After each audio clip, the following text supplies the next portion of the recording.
alobaki watali alobaki tegali nani biso tout otikala na question mark ça veut dire dès que balobaka c'est lui qui se sent piqué connaît l'affaire tellement muta se sentaki piqué te ayaki ko réagir te par rapport ya watali je pense que ça même cas na papa na biso aleki papa na bango donc qui sinjo veut dire que papa na bango Koffi Olomide aleki ba papa o ya mona ke baza ba incompétent c'est à qui sinjo ya ko etalele biso papa na bino aleki nani finalement ya on a autopsie sayo les propos tenus engagent que son notaire muta ko réfléchir ndenge ya réfléchir mais biso peut au caniselier ba benga ngona na lingala ya ba yanke sirboul ça veut dire mutabulende mususu yo sala makanisili kolona et donc je pense que Kisinjora c'est une maman aza mère ou azana ba beaucoup na ba considération pour héritier watanabe azana ba estime envers la personne héritier watanabe je pense que à cause ça les logo mo boité pour élever wata et ça que à s'écarter dans orchestre par rapport ya ba respect o ya luka ki azwa mais azu ya moteur la question au quoi inango ça veut dire que il y a qui utiliser héritier watanabe pour azwa monopole rokinde poto moi je pense que Kisinjora a beaucoup d'efforts, beaucoup de pierres ont apporté na bomati to na kosimba ya la team Wata. Kisinjora asali promotion na team Wata. Sangara de kuta ezana makambo eleka. Tant sangara de kuta ayaki kolobake héritier Watanabe azagi mwana o lokwa ba pesaki examen il y a 15 examens mais azuga na cours à dessin il y a dessin pardon. Ezagi mi 11 000 mots. Tant olobi ke mutasali 15 eloko et simbika moko. Est-ce que esimbi? Ça veut dire que simbité et les quatre à la moitié.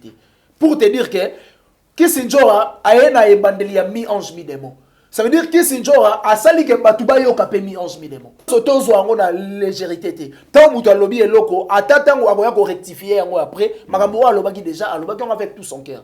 Pour te dire que Kisinjora a beaucoup contribué na carrière pe ya team Wata, pas seulement ya héritier Watanabe parce que héritier Watanabe azalaki déjà Wata depuis maison mère depuis parcours na ya sala mais tant wa na team Wata ayi au sala lokola carrière solo ça veut dire abandonner des mises en jour par rapport ya oya sala mais bato ba tepe koni na moto ngo pole lo epela ba Kisinjora bazana ba port atie koni na nini moi Wata lié et les saka bato te poani to e dérangeaka yemo Wata te poani alobaki te koloba sous criote et dérangeaka été donc ça libre pe ya kolobaki papa abiso leki papa abino mais papa mo ya lobi papa na bino wana a déterminer te zanani et ça que batuka kande bazoluka ba kotsa we ranson na makambo oyo azana e concerné te a déterminer te que Koffi Olomide leki x Koffi Olomide leki y rien ya lobi ka papa biso leki papa na bino ça veut dire ezal kwa libanga na bolili wa lobi ai c'est que suye mais tellement si comme tazolo ba ai azate to zela mungo muto loba ai ndeto lobaki alobaki na mutu x ou y ce qui montre que baza ba fanatique artiste parce que baza na page na groupe to écrit na bango boy ba soutenir artiste et puis mutu o afingi wana on dirait baza corps à corps boy na artiste c'est pour cela Kisinjora a considéré on dirait 12 prestation à Babi en tout cas ça m'a fait du bien et surtout ngamoro nazagi étonné na sens nini na zagi vraiment sûreté que Prince ako pesa wa pesa ki wana. Okay. Et puis il y a mon temps to solina après prestation on a de longues jambes na santaki pena on dirait na bimi na kati na père ndakoti. Au départ déjà Robino Mondibu a salaki politesse, na les gars na émission na yebsaki des choses. Robino Mondibu batu ozo finga baza ba icône ya musique na biso basali trop. OK. Baza ba leader d'opinion ba créer génération mo boy. OK. Deuxième des choses, Moutouloa le roi de la forêt to papa chéri a comme maudire yo musicalement. Ça veut dire ça père na la musique mais alors papa na bino à laquelle yo pour longwaye c'est ma faut le pasteur Denis Lessi. Donc campagne ozo sala et ça campagne ya déstabilisation. Okay. Ça veut dire ozo déstabiliser fali pour pas concerner le 29 octobre na stade. OK, azoli que nos grands chanteurs te oyemba nini. Est-ce que banze mono ebetanga? Est-ce que Robino Mondibu ana ba œuvre autorité morale ya bazongi classe les Robino. Vraiment. Parce que sortie médiatique na ye et bimisi mukie. Comment mutu a fini batu jeudi ayi go senga pardon samedi.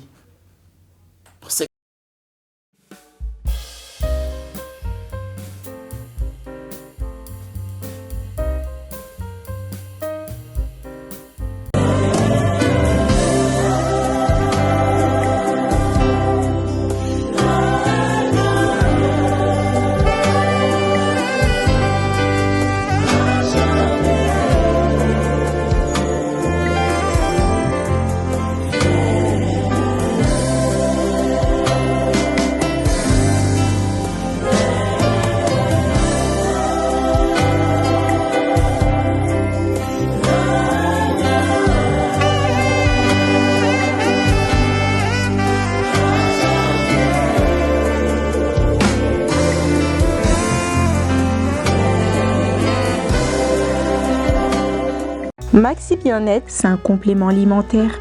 Les plantes qui sont à l'intérieur nettoient le sang, ça régénère le corps, il stabilise le diabète, ça stabilise la tension, il éradique les hémorroïdes, solution pour les érections, éjaculation précoce et faiblesse sexuelle. Vous avez la prostate? Prenez vos médicaments, en même temps prenez Maxi Bien-être. Les femmes également qui souffrent du diabète, Maxi Bien-être soigne et la vie change. Tous ceux qui prennent Maxi Bien-être, regardez leur aspect, ils dégagent la jeunesse. Prenez une dosette, remuez avec un verre d'eau chaude et vous buvez, vous serez en bonne santé. Très chers abonnés des Nouvelles Tendances Télévision, bonjour, bonsoir. Ça dépend, il y a R au Bozo sur la Bisso. Tabouret du Savoir, votre magazine qui est présenté par moi, votre humble serviteur, autrement dit, Zoumatumba, le défendeur, et ma maman, Aya Baxian Soussou. Fort d'essai de la presse, Papa Zouma, Kapamba, c'est que Moussala et Ben Arabi, Babi, Tabouret du Savoir et Bandi, il est le Mingi Tokolobela. Actualité musicale de la République démocratique du Congo, Babi. Après concert, il y a Clan Wenge. Après Clan Wenge, après concert, il y a Stade de Martyr. Après concert, il y a VIP. On a vraiment Eluki Makambwebele. Le monde a été démarré, selon papa, selon Badi, papa chéri. Parce que, selon on dit le monde a été démarré parce que, la actualité musicale, tout le monde s'attaque à Clan Wenge, tout le monde a zone de la Clan Wenge. Nous sommes sur Clan Wenge, les autres, vraiment musique, tu touché ma camoufle, surtout, tu as la faire rebelle, ou bengani de Gonabiso qui s'injure, tu as vraiment ma camoufle, les lots, Nazana, réalisateur, patron. Yom to réaliser les angolo au mon chef a réalisé ceux qui vont monter image merci beaucoup à notre chef Jordan Yom to azali derrière les caméras régie finale ils assurent toujours na chef Jordan accompagné na Jona bango de bazaba réalisateur à mon connaître na ko komanda émission té ça n'appelle ça mbote à notre DG babi le boss métier noir papa Alain Dele na pesi mbote depuis quelque part iska ozali na libota mobimba na pesi mbote na ngai à la grande dame en direct de Allemagne, maman Mireille Poupa, maman Mireille Poupa, la grande dame, je vous salue. Je salue aussi Fondation Solange Étoile, maman, je vous salue quelque part place aux Ali. Merci beaucoup Nabaono surtout Baningara Miso, merci beaucoup Nabaono Baningara Papa Zuma, Tabouret du Savoir et Bandi Lelo, actualité musicale, et ça vraiment Yakoinda, Tokolo vraiment Makambo Ebele, Robin Yasengi pardon. Qui s'injora Bengani. Papa Nayo, na papa nanga yanga aleki. Nani papa ya muninga aleki tokoye bango awawa. Mon réalisateur Sokoza Munogomonanga, Fungola Bamona invité à Mokonelelo. Mbote Mwana Mboka. Ouais, mbote Papa Zuma, mbote aussi na ba abonné nyonso ya Nouvelle Tendance Télévision ou bazon d'abiso partout éparpillé dans le monde mobimba. Merci déjà derrière la caméra, c'est notre chef Kande Montoloba, chef Jordazo filmé biso et Zarangolo donc Mokonzao filmé donc ça veut dire bah on a image on a qualité mon oui parce que chef n'a filmé. Vraiment. C'est ça. Et ça lui plaisir. Bon s'abonner massivement à la Nouvelle Tendance et puis merci na DG na biso papa Lendele na bisi bambote et puis bon s'abonner aussi massivement à Maniké de John. Donc, officiel aux Arachel Impact na idéologie, nous sommes là car pour nous Sabino, information en temps réel. A commençant na bandara déjà na ya goroti le voizo mami, maman est glande depuis l'Allemagne, bambote aussi.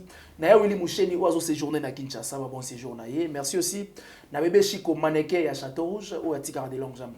Bourgeois Gentika Songo, ex non commet espace la gentillesse, boutique d'habillement MHLMB. Donc tant au monde a des longues jambes propres boy, ils a grâce à MHLMB et mini market poto na bandal na Sundi, na Sanzeta Baoba na au monde boutique d'habillement zawana et puis resto bar ils a avenue Londala na Lingwala en face à stade des Martyrs au Temple Victoire. À l'occasion, il y a l'anniversaire, il y a Marie-Hélène Linongi, ou patronne, il y a MHLMB, les 1er août, concert Moï Robé Tawana dans Resto Bar. Fleury Boto, à Robé Tawana avec orchestre de F Musique Mobiba. En tout cas, il y a une bonne musique. Baz a vraiment très satisfait. Baya Goyoka, musique n'a pas eu à Fleury Boto, et puis merci na Metatou Bamoutam Delix. Depuis Congo Metal, les boss Guilain Régie. Congo Metal Matadi. Donc, merci beaucoup. Merci beaucoup. Là, c'était Longue Jambe Mtazali, invité à Mokonelo, mais quand vraiment qu'on soit moi Makambo Belé, question d'actualité, moi Namboka Longue Jambe, Papa Nangaï, aleki papa na bino papa na ngai aleki même papa na bino wemba Kisinjora qu'est-ce qui se passe et pas Kisinjora bato belé bazo Kisinjora ingratitude Kisinjora atamboli na et papa chéri jibem piana Kisinjora akepa Koffi Olomide et Kisinjora akepa héritier Watanabe na peu de temps ozaki pembeni héritier Watanabe Kisinjora atamboli mo ba mikili belé a poto mais lelo Kisinjora aza ingrate ya koloba ke oui papa na ngai aleki papa na yo tozo ebate papa ya nani aleki papa ya nani. Bon, normalement, dès qu'on va les propos tenir engagé que son notaire, je pense que Kisinjora, c'est une maman, Aza Mukolo, il est pourquoi l'obita Msubongo. Par là, moi, je vais Panzarona au moins bouquet par rapport à réflexion à Kisinjora. Je pense que Kisinjora a beaucoup de respect à Héritier Watanabe et puis a beaucoup d'estime l'Héritier Watanabe pour Azwa moi taïbelé avant d'un artiste musicien congolais, au yeta mso bandé qu'on considérer. Mais ma pesa une opportunité au Watanabe a péciété. Donc quelque part mère na biso aza reconnaissante na héritier Watanabe na opportunité to faveur au asalayo moni kotambusa déjà ba 3-4 pays ou atambusa wana outi France outi Belgique outi Turquie outi Espagne et ça mais ça fierté ça veut dire muto apesio pas seulement considération et puis à lingio vraiment makasi je pense que Kisinjora a lobi ngo ndega outé koloba récemment a Wataleye Watalie biso tout se poser la question Watalie nani ça veut dire Wata alia qui ba musicien au bazo ba musique intelligente Wata alia artiste au bazo voyager dans orchestre Wata donc ezaki Wata alia par rapport à makambo belé au artiste azo sala mais ezaki ciblé que alia X ou Y donc dès pas lobi papa abiso l'équipe papa na bango mais alobi papa abiso l'équipe papa na bango papa abiso l'équipe papa na bango na koyemba mais na kotala na ba vidéo na tango so ba bazo inclisser elongia wera na ya Koffi Olomide ça veut dire papa o yazo ya ke oui papa na Koffi Olomide parce que lobi ke oui azongi pas Koffi Olomide fali poupa aza grand frère na ye a préféré azonga kuna yango azoba ke oui papa na Koffi Olomide à l'équipe papa bango wera son na oyemba non moi je pense que mutu asalaki symbiose ya ba vidéo wana ezaki selon yi yenda kanisa ki bazolo bela les rois de la forêt alors c'était pas les cas on était exact directement ingratitude parce que tant on se que oui papa na biso l'équipe papa na bino papa o yazo bela wana isa papa héritier Watanabe o yatambusa quand même na mikila pote yango na utu ebisa yo tant alobaki Watali alobaki tegali nani biso tout otikala na question mark ça veut dire ndeka balobaka c'est lui qui se sent piqué connaît l'affaire tellement muta se sentaki piqué té ayaki ko réagir té par rapport ya Watali je pense que ça même cas na papa na biso l'équipe papa na bango donc Kisinjora veut dire que papa na bango Koffi Olomide à l'équipe papa o ya mona ke bazaba est compétent c'est à Kisinjora ya ko etalele biso papa na bino aleki nani finalement ya on a otwebisa yo les propos tenus engagé que son notaire mutako réfléchir ndenge ya réfléchir mais biso beto kaniselier ba benga ngo na lingala ya ba yanke sirboul ça veut dire mutabulende mususu yo sala makanisi likolo na donc je pense que Kisinjora c'est une maman aza mère ou azaka na beaucoup na ba considération per héritier Watanabe azaka na estime envers la personne héritier Watanabe je pense que à cause ça les logo mo boité pour élever Wata et ça que assez écarté dans orchestre par rapport ya ba respect o ya luka ki azwa mais azwi ya moteur bato belé tant on ba affaire ya respect bato belé balobi ke oui bazo condamner héritier Watanabe koloba ke oui il fallait pas uzwa Kisinjora parce que Kisinjora depuis bandaka la azakada ingrate par rapport à ni héritier Kisinjora ti azo misa vidéo ya o basa etali ke ba benga na ye vidéo neza o yazo lobela ke oui le cola journaliste o ya Weranson alors que oui bas soit na ken de ko ken piano en français Kisinjora pe alobi ke nan de kona personne alobi ke oui ouais vient biso zakle a soit na Weranson bas soit na Weranson na français Kisinjora bande ko se moquer directement na Wera azo seka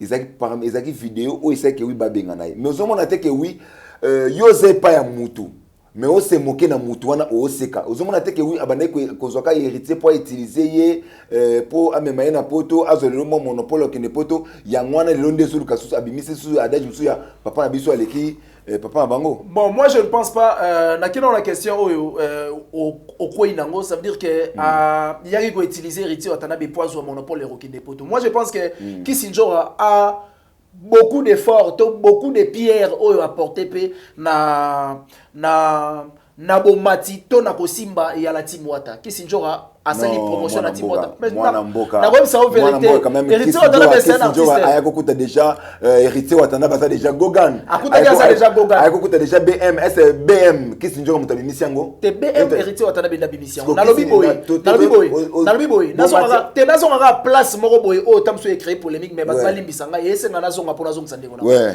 tango sangara de kuta ezana makambo eleka tango sangara de kuta ayaki kolobake héritier Watanabe azagi mwana o lokwa ba pesaki examen il y a 15 examens mais azuga na cours à dessin il y a dessin pardon o ezagi mi 11000 demo tango lobi ke mutasali 15 eloko esimbika moko est-ce que esimbi ça veut dire que simbité et les quatre à la moitié pour te dire que Kisinjora a na ebandeli ya mi 11000 demo.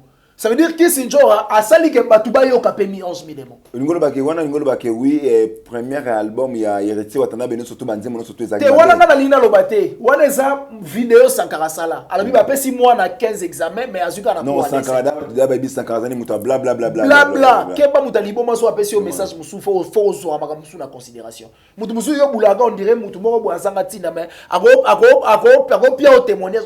Batebele bana ba témoignage au muta liboma a ebisei. Ke papa les kanzela na tena zomona ndiye bazoboma mutu alongo aliboma okeboita okufi donc makambo soto zo ngo na légèreté te tant mutu alobi eloko atatango akoya ko rectifier yango après makambo alobaki déjà alobaki avec tout son cœur pour te dire que Kisinjora a beaucoup contribué na carrière pe ya Tim Wata pas seulement ya héritier Watanabe parce que héritier Watanabe azalaki déjà Wata depuis maison mère depuis parcours na ya sala mais tant wa na Tim Wata ayi au sala lokola carrière solo ça veut dire abandelo de mise en jour par rapport ya o ya sala mais bato ba tepe koni na moto ngo polelo epela ba Kisinjora bazana ba port atie koni na nini mwana mboka mais atie koni pe lelo mi ange mi demo lelo mi ange mi demo asali promotion na ngona nini mwana mboka par rapport ya héritier Watanabe azaki déjà héritier Watanabe ezak bato ebele baso condamné Kisinjoka parce ezak ingratitude bamboka ebele Kisinjoka tamboli c'est héritier Watanabe mais lelo komona Kisinjoka solo ba ke oui papa na bango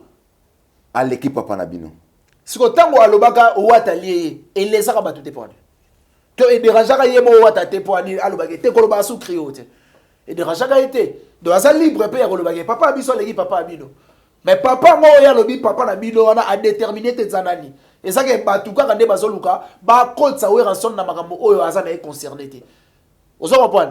Donc, plus mingi, excusez, plus mingi, biso batu internet de tozo pelisa ba moto mo boy oyo. Eza ino tabu mo tozo pelisa moto. Te apelisi moto te. Ya lo biga ke papa na biso legi papa na bino. A déterminer te ke Kofi Olomide legi X, Kofi Olomide legi Y, rien. Ya lo biga papa biso legi papa na bino. Ça veut dire eza lo libanga na bolili. Wa lo bi ai c'est que suye. Mais tellement ti siko mutazo lo ba ai azate, to zela mungo muto lo ba ai ndeto lo ba ke alobaki na mutu X ou Y. Mais toi tu as déjà qu'au dans pas le droit de la forêt pour qu'il s'injure à la malobane à l'obi qu'elle est qui ouais raté. Toi mais qu'on fond moi parenthèse moi na ya babia. Asa na compétition superstar. Ouais, best of the best of. Best of the best. Mais au moment que oui guerre qui s'injure azo fungula oyo. Ya clan wenge contre un quartier latin. Au moment que oui guerre ko zongela moi na ya babia asa na compétition. Non, je dirais non. N'a pas été gros à la bongo parce que l'infraction est individuelle. Namibé konano. L'infraction est individuelle mais moi na babia ayemo aloba ke oui aza victime ya batu belé ba bengana ba okese pour na maman na ina tata moi. Azala qui victime. Mais pour l'instant presse babia azo sala musala na elite na ya on a to ebsayo Mutu asali likambu bakanga kaka yi. L'infraction est individuelle. Donc je pense que Kisinjora fait bien son travail. A osala musala na ye pour na gagne-pain. Na ndibite ke yo tio yaka awa na nouvelle tendance télévision osala musala ka po osepelisa bato ya ofele. Tu perds des familles osala na ba charge na yo. Ça veut dire que Kisinjora soki a moni place oyaza. Ezo promettre teto ezo kotisa lisusu te aza libre ya kosala choix oya lingi parce que aza mokolo parlons ngolo ba ke oui Kisinjora soka longwe alongwe et pas héritier Watanabe parce que abano se retrouver sous terre. Ça peut être pas se retrouver pas seulement en termes d'argent en termes pétam sous respect en termes de respect ouais. Et ça peut faire partir na se retrouver c'est pas héritier Watanabe ça va mission héritier Watanabe te ba finga ki Kisinjora ce sont des fanatiques ya il y a héritier Watanabe. Qu'est-ce qui montre que oui, les fanatiques on appelle ça héritier Watanabe? Ce qui montre que les fanatiques et artistes parce que bazaka na page na groupe to écrit na bango boy ba soutenir artiste. Et puis mutu a fingi wana on dirait bazaka compte à compte boy na artiste. C'est pour cela qu'Issinjoro a considéré, on dirait 12. Est-ce que Kissinjoro est moko qui était en coup héritier à Tanebe Koswana? Je pense que Aloba qui n'a pas émission, qui a Tinda qui ba message à Sali ba voice, mais ba bêtise ba vie. Raison n'a déjà un on na comment il ba message, na tout qui nini problème nini bozo linga tam subo écarté nga ba bêtise ba vie. C'est on osani. Est-ce qu'il faut na zonga kaka? C'est pas important. Merci, hein, on en passe. Moi, il y a des fins babia à la compétition. Ça se passe comme tout le monde. Dès qu'on a vu son compétition, il y a Superstar. Azoye Mbakofi Olomidate, il y a que juriste. Batebe Bazoba que oui. Moi 12 mots pe ko beta ma wana parce que comment on a confié le média à double face à ça les fois ko aider moi na wana comment on a prestation ya Babia et pas na et Salonine comment la prestation à Babia en tout cas ça m'a fait du bien et surtout ngamoro nazagi étonné na sens nini na zagi vraiment sûreté que Prince ako pesa ou pesa ki okay. Et puis il y a mon temps to solina après prestation on a de longue jambe na santaki pena on dirait na bimi na kati na nga père ndakoti donc na réincarné qui vraiment père et puis tant ngamo na silisi na ki au talon na ba téléphone makam na salagi na zaki vraiment très joyeux na comprendre pena que papa nanga Babia ndonga Shokoro akendate a soutenir nga na makam nyoso pour te dire que Prince Babia a déjà beaucoup de chance comme on a Koffi Olomide en tant qu'artiste ya mboka na biso munene à cause ça sentimenti mais tant où Prince Babia a yembi babiloko ya père na yo balela ngai kala Koffi Olomide pena donc à revivre un moment où bala etam suna Babia ndonga Shokoro a télémi à applaudir et puis à lobby na micro naza fier ya kozwa skoyo prince ya quartier latin.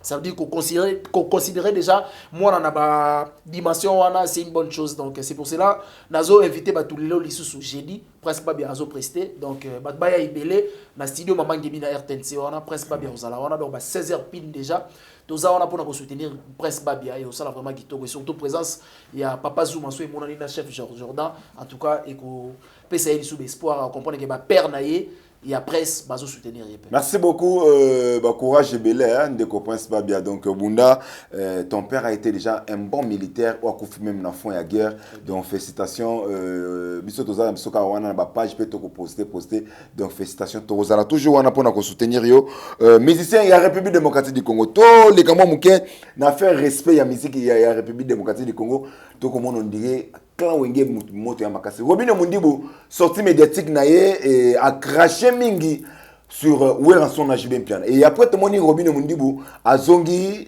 pour na kosenga pardon réaction na yo par rapport à sortie médiatique ya Robino Mundibu. Bon réaction na au départ déjà Robino Mundibu a salaki politesse na les gars na émission na yebsaki des choses Robino Mundibu batu ozo finga baza ba icône ya musique na biso basali trop. OK. Baza ba leader d'opinion ba créer génération moroboy. OK. Deuxième des choses, Moutouloa le roi de la forêt to papa chéri a comment modire yo musicalement. Ça veut dire ça père na musique mais alors papa na bino à laquelle yo pour longwaye c'est na fo le pasteur Denis Lessi.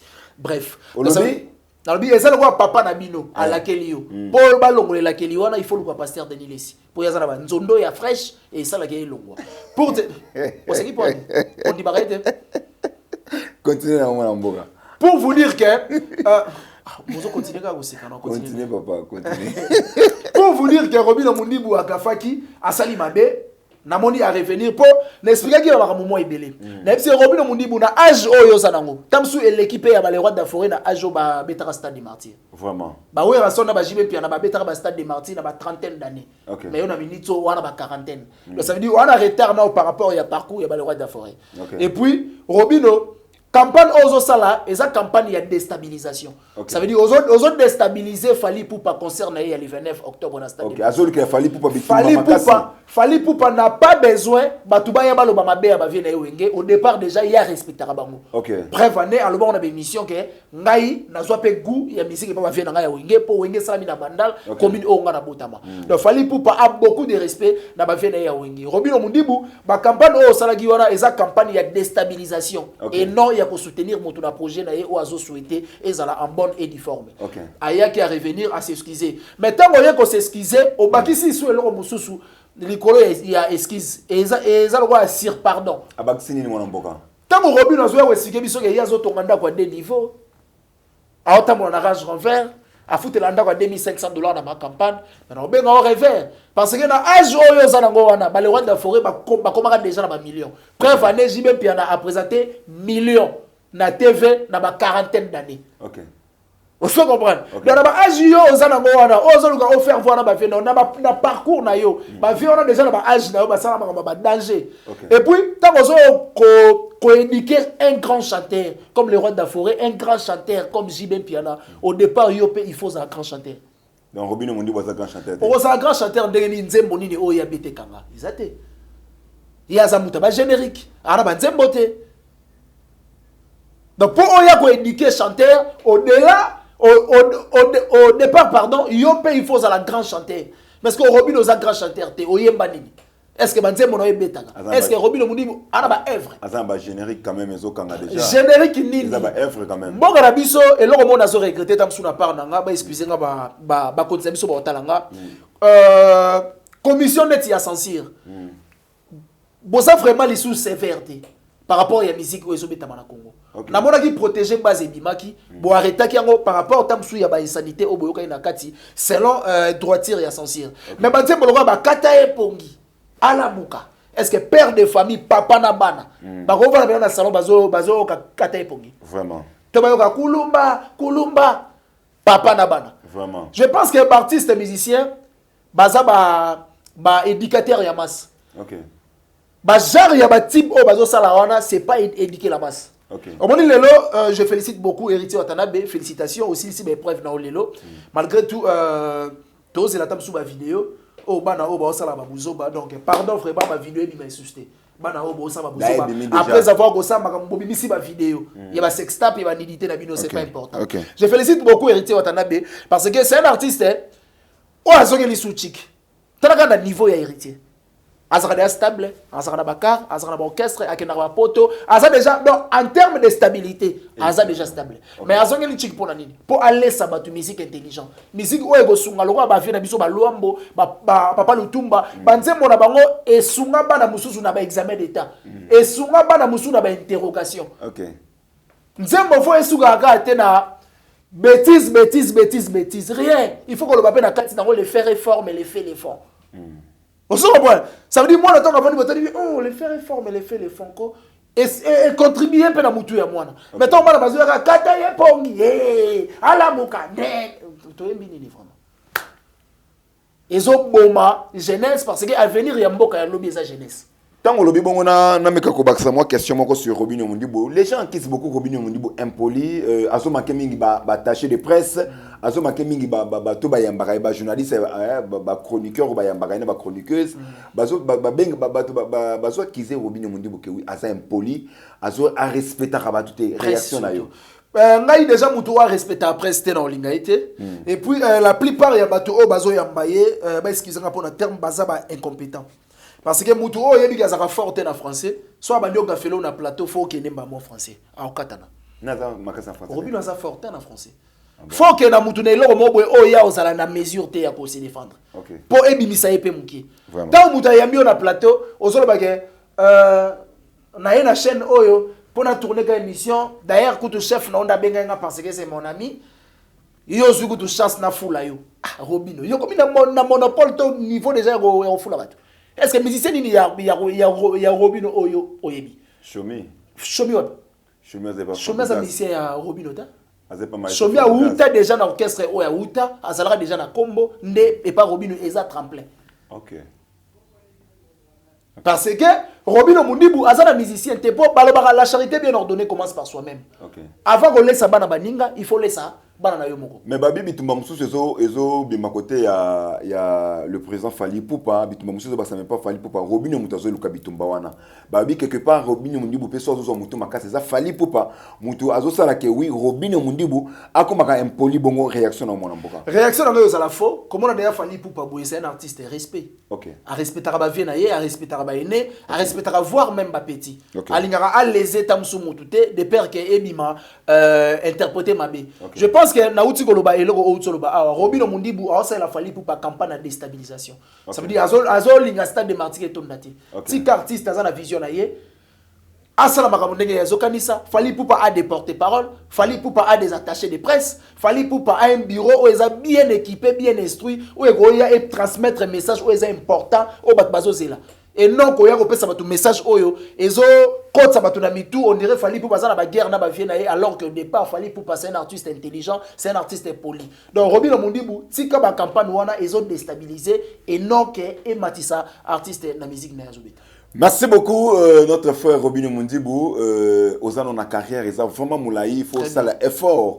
Il y a ça toujours musique. Olé olu karabarando na ba viewana. Donc, bah ça déjà ba kulutu. Respectons bagarre au basa déjà vécu. Bah ça il m'a cambi belé. Na katia musique ya République démocratique du Congo. Robino Mundibou na lingarayo. Ça là toujours moussala na yo comme il faut. Le ngola qui est impolitesse, c'est respecter presse. Parce que na comme on peut manquer presse mingue. Sur aux années na plateau et au ça là vraiment bien été. Attention avec presse. Tant le président de la République Félicitations Motisekedi à l'objet de sa troisième force, de sa troisième pouvoir. Donc il faut respecter presse. Tant aux en presse, quel que soit à Yebani ou pas, le quoi aux en plateau naïe, respecter. Mal à toi yena simamutu. Batu msudi soto yambaka. Alors, bayaga pena ntila ya papa nabiso alendele.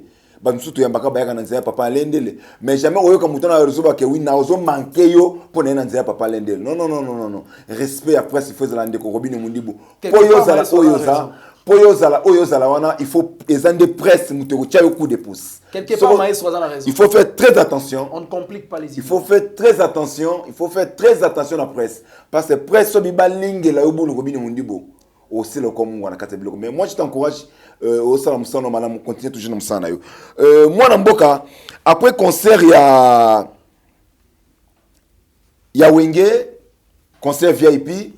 J'ai même bien la sortie médiatique sortie médiatique il y a présent où est rançon bah tension est bien été na moni où présent où est rançon auto ça sur vidéo moko ah bah tension est la kaka bien été je ne sais pas moi namboka na ebité réaction na ko zani par rapport à sortie médiatique il y a papa chéri na présent où est rançon bah tension est la bien été on dirait ça na bateau bazo mundisa bango kombo ken pianeza cité na kati il se passe quoi parce que les appels il y a ndeko ken piano. Bon, normalement, bah, sortie médiatique, il y avait na biso ya Wenge, batunde bazo capté yango mabe. Ça veut dire, bah, vie bazo, bimisa tellement maïele ou eza supérieur, et zo sala ke bateau bazo yo kango ba retenir yango bien te. Vena biso papa chéra auto ça la sortie médiatique, atangi ba kombo ba musicien nyoso, tina ba maître Gims, na ba Dadju. Alors il fallait pour bazo ça la succès par rapport à étoile naï.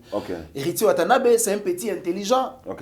Respect oh na lingara pe pembe na ngesa la bien mais bato bazo ya mingi ko contredire bon loba papa chéri baza ba artiste moins intelligent ça veut dire bazo comprendre vraiment te ba vie ba lingi ba loba nini autant on vient lobi que 5e génération est raté génération créé na bato ba outi dans les nez yo atanga bato quoi ba innocent ba lume abi innocent ba lume aza génération 5e génération c'est parce que abimi dans les nez bato quoi ba impère ba impère bato quoi ba guest fabulous nanga pena ko c'était quoi nani mwana na biso pe mwana babia Prince Babia aza génération parce que abimi dans le nez mais papa sera bengi bango ba branche ya 4e génération quelque part il faut boza na fier même Fally Ipupa avait accepté ça Fally Ipupa bi oui via ça raison abengi biso ku to za ba branche na ba ça veut dire ba papa chéri tant ba ko sila na musique ba ko hérité 4e génération eza bango mais pourquoi artiste msu ba ko ya elésé bango ya on a eu tout ça yo artiste o elésé bango baza artiste o baza au départ moins intelligent il faut ko landela ba classe batanga baninga ba ozonga classe so moni kezo compliqué ma msu ba bazoloba faut ko zonga chic mwana mboka sunga pour redémarrer sunga ba net ntanga na mibale banani ba ko zonga classe ata moi des artistes mo ba ko zonga classe bon artiste venait liboso o ko zonga classe eza Robino il y a liboso vraiment l'autorité morale il y a bazongi classe au lobby autorité morale il y a bazongi classe eza Robino mutaliboso vraiment parce que sortie médiatique na ye et bimisi e mukie comment mutu afingi batu jeudi aiko senga pardon samedi c'est que ça intelligenté c'est que ça qui maïele mais olingai o analyser makambo lingolo balelo de père que est rattrapé au cas na écart il y a des jours mais moi namboka ken piana ndeko ken piana azokene na weranson mabe makasi parce que azokene mabe makasi comité makambo ya kolukama yo zaka pembe na ebope ça que constaté pourquoi bon ken piana au départ déjà ken piana petit façonner, valoriser pour foula et pas venir me ça je ne pense pas que ceux qui m'ont fini papa Abino yo on se laisser faire na marambo donc ken piana a ça la partie pris Parti pris, ça veut dire mutu azo côté la mutu na yemo boyo apesa opportunité quelconque. Okay. Tamsuna na balé, tamsuna vie, tamsuna makambo ebele bele. Donc ken piana aosa la partie pris ya vie na Zakari Babaswe o aza mutu o apesa chance ya lelo to eba ken piana. Mais côté passende ba bord ezabi tumba ya banzoko entre ken piana na président entre président Zakari Babaswe na président Weranson baza quand même ba icône parce que baza ba grande zoko parce que Zakari Babaswe azanzoko na nini na presse Weranson azanzoko côté musique. Ozomona te que weekend piana il faut bimana bon, normalement, Ken Piana en tant que Venanga, nous avons presque chaque jour. En tout cas, conseil de l'on a PC bien. Donc il faut écarter dans nos terrains, on est ça bien. Écarter terrain, on est ça bien pour banzozo ba bunda matiti yoga passi. Et puis matiti azalaga soumis na yoga passi. Et puis accepter aga yoga passi. Pour on a choisi. Pour nzokoso akebo akwela gayo. Vraiment. Soit akwele ota akwela. Donc ça veut dire il faut que qu'on ralentir, ça veut dire tindika chakal. Merci beaucoup de mon chef Alexandre qui est comme vraiment presse na 4 minutes kaka to gérer moi 3 minutes mon amboka. La grande dame en Katia Allemagne, maman Mirai Poupa, je vous salue, maman Mirai Poupa. Maman Mirai Poupa, moi aussi je te salue. Maman Mirai Poupa, ouais. Fallait Poupa stade de martyr. Ekoluka mbilinga, stade de martyr fallait Poupa. Je ne sais pas. Campagne est au salama. Parce que nous sommes à Ekozala. Nous sommes à Ekozala. Mais quand on précise Batou, est-ce que campagne est au salama comme il faut? Fallait pour passer déjà prêt, il y a confronté déjà ça de martyr. Ouais, je dirais oui. Fallait pour passer déjà prêt, il y a confronté Stade des Martyrs. Okay. Et puis pour t'informer, Stade des Martyrs, et la dernière date, il fallait pour pas. Ça veut dire tourner au Azo à souka nango atterrissage nango des Stade des Martyrs. Okay. Donc je pense que Azo s'est préparé en conséquence pour aller à Batu Bilogo Baolinga. Pour musique vraiment Batu Balinga nango et qui sa définition nango. Ça veut dire musique qui au-delà de nyonso faut ezalaga agréable à l'oreille. OK. Donc musique vraiment fallait pour pas Azo linga ezala agréable à l'oreille. Pour ça que bateau tout ba ko se déplacer ba ya bazala satisfait. OK. Ya on a outu bisa yo Robino Mundibu atika ko sala ba campagne ou Azo sala wana eza ba campagne ya ko déstabiliser concert artiste et non qui a ko faire avancer ngo. Ngana ye pour na ko assurer batou que concert il y a le 29 octobre na Stade des Martyrs, c'est bel et bien confirmé. Fallait pour pas dernière date na parmi ba tourner na Azo sala et za Stade des Martyrs, c'est pour cela nazo éveiller déjà peuple congolais bazala vraiment sévère déjà pour bientôt bazolia musique et belé sabi bakoyoka ba droit chemin ti na batokos kol. Mais bato oui promotion vraiment ils ma capacité sur plein de médias sur plein de campagne promotion il y a concert il y a Stade de Martyrs ma capacité et ça ni artiste azomona que oui aza incapable ou bien peut-être aza on a tantôt plutôt. Non, tantôt plutôt t'es artiste aza plus focal na tourner pe oazana libanda. Ça veut dire na ba concert oazo beta libanda, azo flasher pe déjà makambo ya le 29 octobre et faire partie dans la promotion. Biso atolinga la promotion ça ka ba banderole, ba panneau, ba nini, ba tawana eko comment.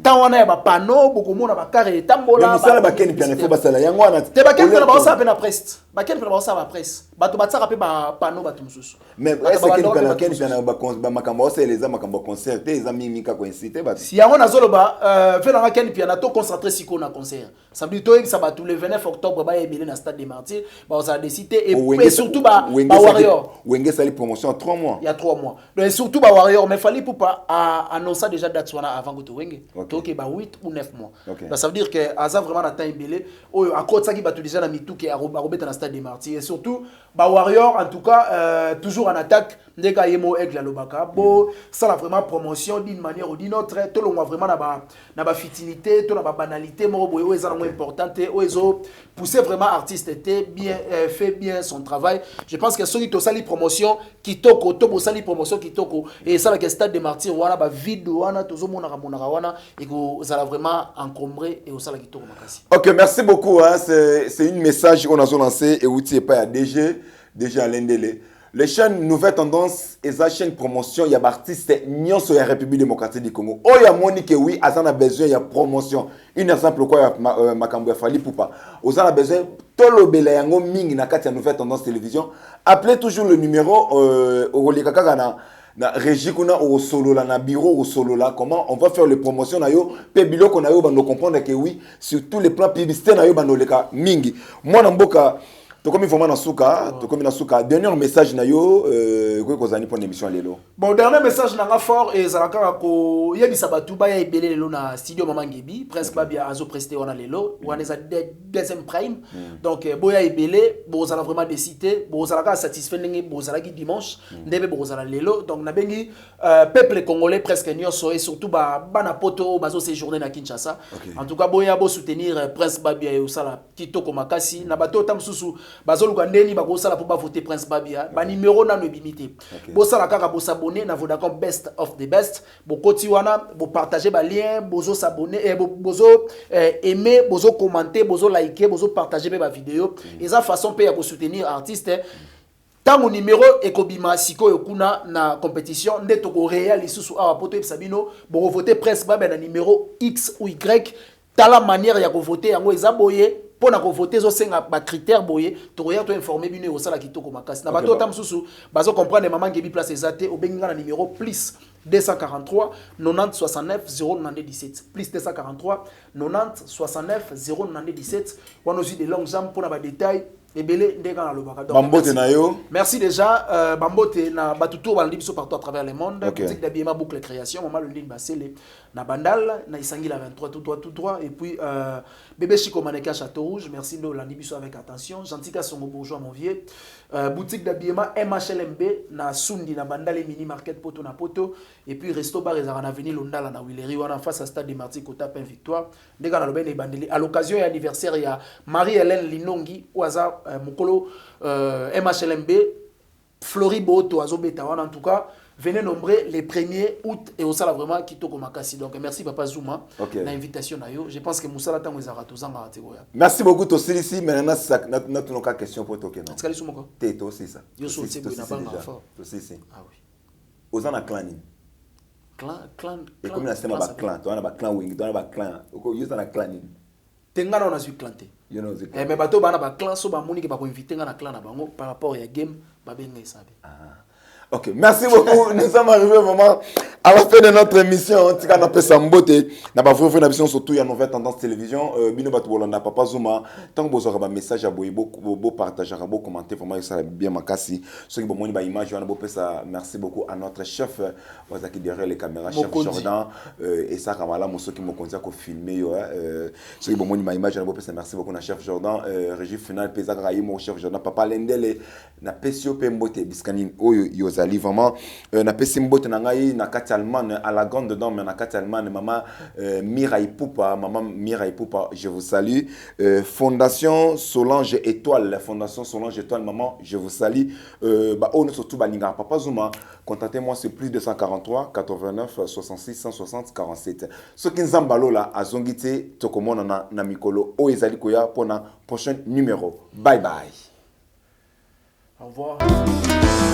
Masoya tanga kamagi